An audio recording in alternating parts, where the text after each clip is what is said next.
আসসালামু আলাইকুম। কি অবস্থা সবার, কেমন আছেন সবাই? আশা করছি যে যেখান থেকে আমার আজকের এই ভিডিওটি দেখছেন সবাই ভালো আছেন, সুস্থ আছেন। আমরাও আলহামদুলিল্লাহ ভালো আছি। নতুন আরও একটি লাইফস্টাইল ব্লগ নিয়ে হাজির হয়ে গেলাম। আই হোপ আজকের ব্লগটাও বরাবরের মতো আপনাদের কাছে ভালো লাগবে। আজকে একটা এলোমেলো বেডরুম দিয়ে আপনাদের সাথে ভিডিওটা শুরু করলাম। যেহেতু আমার বড় দুই বাচ্চার স্কুল বন্ধ, তো ওরা কিন্তু অনেকটা লেট করেই ঘুম থেকে উঠে। এখন দেখা যায় 9:30, 10টা, 11টা এই টাইম পর্যন্ত তারা ঘুমিয়ে থাকে। তো যখন আবার স্কুল খুলে যাবে এই অভ্যাসটা চেঞ্জ করতে আমার অনেক বেশি কষ্ট হয়ে যাবে। যে দেখা যাবে যে তারা সকালবেলা ঘুম থেকে উঠতেই চাইবে না বা অনেক ডেকে ডেকে উঠাতে হবে, মানে অনেক বেশি কষ্টদায়ক হয়ে যায় ওই টাইমটা। তো এই তো 11:30টার মতো বাজে। আমি সকালের নাস্তা কমপ্লিট করিয়ে বাচ্চাদেরকে এখন আসলাম বেডরুমগুলো একটু গুছিয়ে নিতে। আজকে আমার মেয়ের রুমের বেডশিটটা চেঞ্জ করব, এই জন্য আর কি আসলাম। না হলে দেখা যায় মেয়ের রুমটা মেয়ে মাঝে মাঝে গুছিয়ে ফেলে ঘুম থেকে উঠে। তো আমি বেডশিটটা চেঞ্জ করে দিলাম। আর আমার মেয়ের যে বেড সাইডের যে ওয়ালটা ওইটা একদম ড্যাম হয়ে গেছে, মানে ওয়ালের কালারটা অনেক জায়গা থেকে উঠে উঠে গেছে। তো এটা হয়েছে আমার উপরের যে গিজারের লাইনটা ছিল ওয়াশরুমের, ওইটা আসলে পাইপ লিক করে পানি একদম পড়ে যাচ্ছিল। মানে পুরো যে ওয়াশরুমের ফলস ছাদ যেটা, ওই ছাদটা পুরো পানিতে একদম জমে ছিল অনেক দিন। তো এটা আর আমাদের চোখে পড়ে নাই, খেয়াল করিনি আমরা। তো সেই কারণে ওই ওয়ালটাও আস্তে আস্তে আর কি মানে ড্যাম হয়ে গেছে। তো পরে ঠিক করার পরে এখন মানে এখন আর ড্যাম হয় না, তবে ওই জায়গাটা এখন ঠিক করতে হবে, না হলে দেখতে আর কি ওয়ালটা একদমই বাজে লাগে ওই সাইডটা। মানে এক জায়গা থেকে না, অনেক জায়গা থেকে এরকম উঠে উঠে গেছে রং। তো আবার আর কি সবকিছু সরিয়ে রং করাটাও একদম মানে টাফ, এটাও একটু সময় সুযোগের ব্যাপার আছে।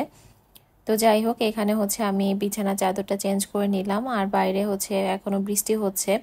তো ভাবছি চাদরগুলো মেশিনে দিব কিনা, কারণ বৃষ্টির কারণে আসলে ওরকম ভাবে কিন্তু মানে সবকিছু কাপড় চোপড় ওয়াশ করতে পারছি না। 2-1 দিন পর পরই দেখা যায় কাপড় ওয়াশ করি। আর তা না হলে ভারী যে কাপড় চোপড়গুলো সেগুলো ঘরের ভিতরে নাড়তে হয়। তো আমি আবার ঘরের ভিতরে কাপড় নাড়লে আমার ভালো লাগে না, সেই জন্য ছোট ছোট যে কাপড়গুলো সেগুলোই প্রতিদিন ওয়াশ করছি। আর বড় যে চাদর, বিছানার চাদর, এগুলো আর ওয়াশ করছি না। যারা এই পর্যন্ত ভিডিওর সাথে আছেন তাদের কাছে ছোট্ট একটা রিকোয়েস্ট থাকবে, ভিডিওটি ভালো লাগলে অবশ্যই একটা লাইক দিয়ে দিবেন, কারণ আপনাদের লাইকের পরিমাণ কিন্তু অনেক কম থাকে। ভিডিওতে অ্যাভারেজ যদি 1000 ভিউ হয় তাহলেও 100টা লাইক হয় না। তো এই জিনিসটা আসলে খুবই কষ্ট দেয় আমাকে, যে ভিডিও দেখে ঠিকই অনেকেই, কিন্তু ভিডিওতে একটা লাইক দেয় না। তো আশা করব আজকের ভিডিওতে আপনারা লাইক দিবেন। যদি ভিডিওটা ভালো লাগে অবশ্যই কমেন্ট করে জানাবেন। আর চ্যানেলটিকে যদি সাবস্ক্রাইব না করে থাকেন তাহলে প্লিজ আমার চ্যানেলটিকে সাবস্ক্রাইব করে আমার পাশেই থাকবেন। তো এখানে আমার বেডরুমটা আমি গুছিয়ে নিয়েছি। আর এই যে আর্টগুলো দেখতে পাচ্ছেন, এগুলো আমার বড় মেয়ে করেছে। তো ড্রয়ার গুছাতে গিয়ে এই আর্টগুলো আমি পেয়েছি, তো ভাবলাম যে ওয়ালটাতে একটু লাগিয়ে রাখি। মানে ওরা যদি কিছু এঁকে রাখে ওগুলো আমার কাছে দেখতে ভালো লাগে, তো চোখের সামনে থাকলে একটু ভালো লাগা কাজ করে, এই জন্য এই সাইডের ওয়ালটাতে আমি লাগিয়ে দিয়েছি। তো সব রুমের বিছানাগুলো গোছানো হয়ে গেছে। আর গোছানোর পরে না দেখতে অনেক বেশি ভালো লাগে, একটা শান্তি শান্তি লাগে। রুমের বিছানাটা যদি গোছানো থাকে, পরিপাটি থাকে, তাহলে কিন্তু পুরো রুমটাই মনে হয় যে একদম ফিটফাট গোছানো। তো বাচ্চা থাকলে আসলে এলোমেলো করবে, বাচ্চারা যেহেতু বাসায় থাকে ওরা অনেক বেশি এলোমেলো করে। তবে অনেক বাচ্চারাই আছে দেখি যে অনেক সুন্দর গোছানো, অনেক সুন্দর গুছিয়ে কাজকর্ম করে, কিন্তু আমার বাচ্চারা দেখি যে সবকিছু এলোমেলো করতেই বেশি পছন্দ করে।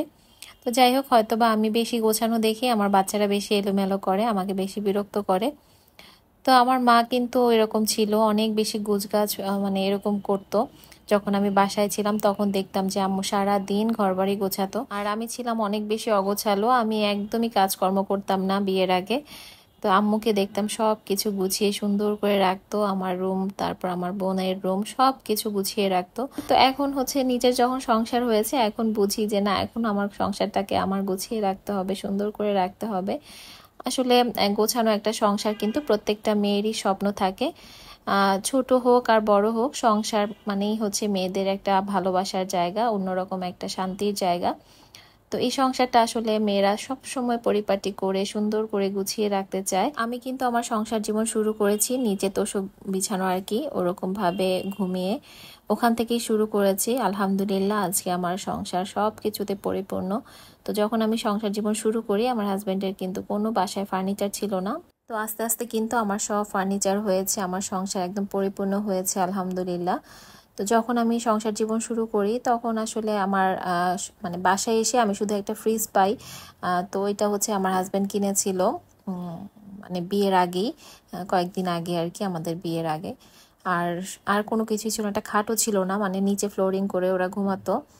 তো আস্তে আস্তেই আর কি সব কিছু হয়েছে আলহামদুলিল্লাহ। তো এটাই আসলে অনেকেই পায়, পরিপূর্ণভাবে সংসার জীবনে আসলে অনেক কিছু পায়। শ্বশুর শাশুড়ি যাদের আছে তাদের তো একদম সুন্দর পরিপাটি বাসা থাকে। তবে আমার শ্বশুর শাশুড়ি যেহেতু গ্রামে থাকতো আর ওরা মানে আমার হাজব্যান্ড ওর বোনরা ঢাকায় থাকতো, তো পড়াশোনার জন্যই থাকতো আর কি। তো ওরা কিন্তু ওরকমভাবে সংসার সাজায় নাই সুন্দর করে। তো যখন আমি বিয়ে করে আসি তারপর আমিও পড়াশোনা নিয়ে ব্যস্ত, তখন আমারও ওরকম একটা সংসার গোছানোর সেই পরিকল্পনা ছিল না। তো যখন 2-3 বছর পরে আমার বাচ্চা হয়, মানে আমার মেয়ে হয়, তারপর থেকে আস্তে আস্তে আর কি সংসার গোছানোর প্রতি একটু মনোযোগী হই, আস্তে আস্তে সব কিছু করি। তো আমার সংসার জীবনের প্রথম দিকের কিছু কথা আপনাদের সাথে শেয়ার করলাম। এই তো। আর এখানে হচ্ছে আমি দুপুরে রান্নাবান্না করে ফেলেছি, আপনাদের সাথে আর কিছুই রান্নাবান্নার বিষয় শেয়ার করিনি। তো এটা ছিল বিকেলের দিকে, আপনাদের ভাইয়া কিছু আম নিয়ে আসছে। তো আদিয়ান হচ্ছে দৌড় দিয়ে এসেছে আম খাওয়ার জন্য। তো আমি ওকে বের করে দিব, সে আমাকে কোনোভাবেই আমের মানে পলিথিনটা ধরতে দিবে না, ও নিজে বের করবে। তো এখন হচ্ছে ওর ভাইয়ের কাছ থেকে আম খাওয়া শিখেছে, একদম যে নরম করে আমটাকে একদম নরম করে তারপর খায়। তো আমি বললাম যে আমি কেটে দেই, কিন্তু সে খাবে না কেটে, ও হচ্ছে ওরকম নরম করে তারপর চুষে চুষে এরকম খাবে। তো সন্ধ্যায় বাচ্চাদেরকে নাস্তা দিলাম। আজকে সন্ধ্যার নাস্তায় কোনো কিছুই বানাইনি, বানাতে ইচ্ছেও করেনি আর কি।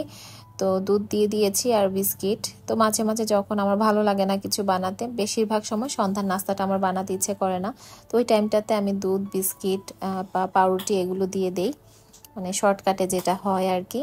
তো এখানে কিছু ডিমের যে হোল্ডারটা আছে, এই হোল্ডারটা ওইটাতে রেখে দিলাম। আর এই তো এখানে কিছু হাঁড়ি দেখতে পাচ্ছেন, এগুলো হচ্ছে আমি সকালবেলা আলবিনাকে স্কুলে নিয়ে গিয়েছিলাম। তো তখন হচ্ছে আমি এই একটা ভ্যান পাই, এরকম সিলভারের হাঁড়ি, তারপর স্টিলের কিছু জিনিসপত্র এগুলো নিয়ে বসে আছে।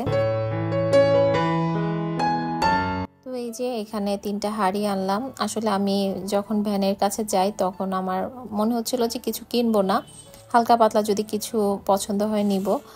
তো যে এই হাঁড়িগুলো পছন্দ হয়ে যাবে আসলে রেখে আসতে ইচ্ছে করলো না। আমার কাছে টাকাও ছিল না, তো ভাইয়াটাকে বললাম যে আমি বাসায় গিয়ে টাকা নিয়ে আসি, আপনি ততক্ষণ পর্যন্ত এখানে থাকবেন। তো ভাইয়াটা বললো ঠিক আছে, আপনি টাকা নিয়ে আসেন, আমি আছি এখানে। তো এই 3টা হাঁড়ি আমি আলাদা করে রেখে আসছিলাম দাম দর করে আর কি। তো পরে বাসায় এসে আমি আলভিনাকে বাসায় রেখে যাই, মানে ওকে আনতে গেছিলাম তখন। তো বাসায় রেখে তারপর আমি আবার টাকা নিয়ে যাই। তো 3টা হাঁড়ির 3 সাইজের, 9, 10 আর 11, 3টা সাইজ। তো 9 নাম্বার যে হাঁড়িটা ওইটার কিন্তু এই শেপের না, অন্য একটা শেপের। আর এই দুইটা হচ্ছে, এই দুইটার শেপটাকে বলে বেলি শেপের হাঁড়ি। তো এই যে 9 নাম্বার হাঁড়িটা, এটার প্রাইস ছিল 300 টাকা। আর বড়টা যেটা 11 নাম্বার, ওইটার প্রাইস ছিল 500 টাকা। আর তারপরেরটা মানে 10 নাম্বার সাইজটা ছিল 400 টাকা, এভাবে আর কি। ওরা একদম ফিক্সড রেট, ভ্যান হলে কি হবে, একদম 1 টাকাও কমাতে চাচ্ছে না। তো পরে অনেক জোরাজুরি করে আমি 50 টাকা একটু কম দিয়ে আসছি। আমি বলছি না, আমি 50 টাকা দিব না, মানে উনি একদমই কমাবে না। উনি বলে যে মার্কেটে গেলে আরও বেশি দামে কিনতে হবে। আর হাঁড়িগুলো না আসলে ভালোও লেগেছে, আর খুবই মানে হেভি, একদম যে পাতলা কয়েকটা হাঁড়ি হয় ওরকম না, খুবই ভারী হাঁড়িগুলো। আর রান্না করেছি আমি অলরেডি আপনাদের সাথে একটা শর্ট শেয়ার করেছিলাম যে হাঁড়িতে রান্না করছি। তো এত ভালো লাগছে আমার কাছে রান্না করে, মানে একদম নিচে লাগে না, খুবই সুন্দর, রান্না করতেও খুব আরাম, যেহেতু একটু খোলামেলা হাঁড়ির মুখটা, তো রান্না করতেও কিন্তু বেশ আরাম। তো আমি এই জন্য 3টা সাইজের নিয়ে আসছি। তো এর সাথে আরও একটা কড়াই পছন্দ হয়েছিল আমার, তবে ওইটার দামটা অনেক বেশি চাচ্ছিল লোকটা, এই জন্য আমি আর আনিনি, ওটা রেখে আসছি। একটু দাম কমাতে বলছিলাম, তবে ওই যে বললাম এক দাম চায়, একদম এক দাম চেয়ে বসে থাকে, একদমই কমাতে চায় না। তো পরে আর কমায়নি, এর জন্য আর আনা হয় নাই। আর এদিকে হচ্ছে আমি কড়াইগুলোর যে স্টিকারগুলো আছে এগুলো একটু আগুনে তাপ দিয়ে তারপর উঠিয়ে ফেলছি, এখন আর কি ওয়াশ করে তারপর রেখে দিয়েছি। আর এই তো এখন হচ্ছে সন্ধ্যার দিকে বসে আছি, ভাবলাম যে টুকটাক কিছু কাজও করি। আমি আসলে বেশিক্ষণ শুয়ে বসে থাকতে পারি না, মানে আমার কাছে ভালো লাগে না শুয়ে থাকতে বা বসে থাকতে। হ্যাঁ, রেস্ট নিব সেটা আলাদা কথা, যখন রেস্ট নিব তখন শুধু রেস্টই নিব। তবে যখন আমার দেখি যে কোনো কাজ আছে সেটা আমি আসলে সাথে সাথে করে ফেলতে চাই, কারণ কাজ ফেলে রাখলে আমার কাছে মনে হয় সেই কাজটা আর পরে করা হয় না, বা আলসেমি লাগে, করতে ইচ্ছা করে না। আমার বাসায় বিস্কিটটা অনেক বেশি লাগে, বাচ্চারা মানে এত পরিমাণ বিস্কিট পছন্দ করে, দেখা যায় এই আমি জার রিফিল করলাম আবার দেখা যাবে কালকেই শেষ হয়ে যাবে। মানে ওরা যখনই ওদের ক্ষুধা লাগে এসে একটু বিস্কিট খায়। তো এই জন্য বাসার মধ্যে সবসময় বিস্কিট এনে রাখতে হয়। আর এই যে বারবিকিউ চানাচুর, এটা অনেক বেশি মজা লাগে।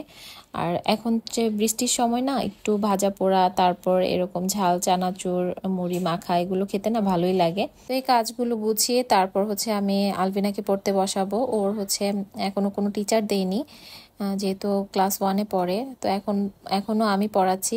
তো সামনে দেখি টিচার দিতে হবে। আসলে দেখবেন বাচ্চারা টিচারের কাছে যেমন পড়ে ওরকম কিন্তু মনোযোগ দিয়ে মায়ের কাছে পড়ে না। মায়ের কাছে পড়তে বসলে দেখা যাবে তাদের এই সমস্যা হয়, ওইটা হয়, তখন পানির পিপাসা লাগে, ওয়াশরুমে যায়, মানে এরকম বাহানা তাল বাহানা শুরু করে। এই জন্য আমার কাছে মনে হয় টিচার দিয়ে পড়ানোই ভালো। তো এখন আপাতত আমিই পড়াচ্ছি, দেখি সামনের বছর আর কি ওকে দিব, ক্লাস 2-তে যখন উঠবে টিচার দিয়ে পড়াবো। তো এখানে হচ্ছে আমি রাতের বেলা আপনাদের ভাইয়ের কিছু কাপড় ছিল আয়রনের দোকানে, ওখান থেকে নিয়ে আসছে, সেই কাপড়গুলো গুছিয়ে তার ক্যাবিনেটে রেখে দিচ্ছি। তো আপনাদের ভাইয়া ইদানিং পাঞ্জাবি পায়জামা এটা একটু বেশি পরছে, মানে শার্ট প্যান্ট পরতো যেটা আগে, ওইটা এখন একটু কম পরে, শার্ট প্যান্টের বদলে আর কি পায়জামা পাঞ্জাবিটাই পরে। তো সেগুলোই আমি ওয়াশ করে তারপর আয়রনের দোকানে পাঠিয়েছিলাম।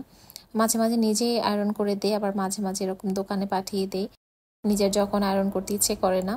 তো যাই হোক, আজকের ভিডিওটা এই পর্যন্তই। সবাই ভালো থাকবেন। আল্লাহ হাফেজ।